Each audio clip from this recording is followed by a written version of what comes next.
অপহৃত ১৬ বছরের নাবালিকাকে প্রায় ১ বছর পর উদ্ধার করল খানাকুল পুলিশ।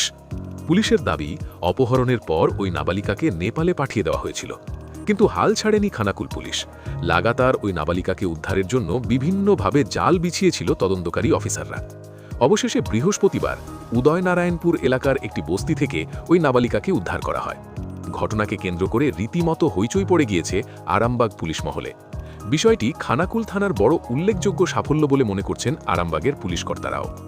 জানা গেছে, খানাকুলের বৌরাঙ্গচকের বাসিন্দা ওই নাবালিকা গত বছর জুন মাসের ২৪ তারিখে বাড়ি থেকে টিউশন পড়তে যাওয়ার পথে নিখোঁজ হয়ে যায়। তারপর থেকেই সে নিখোঁজ ছিল। ইতিমধ্যে বিষয়টি নিয়ে খানাকুল থানায় মিসিং ডায়েরি করে ওই নাবালিকার পরিবার।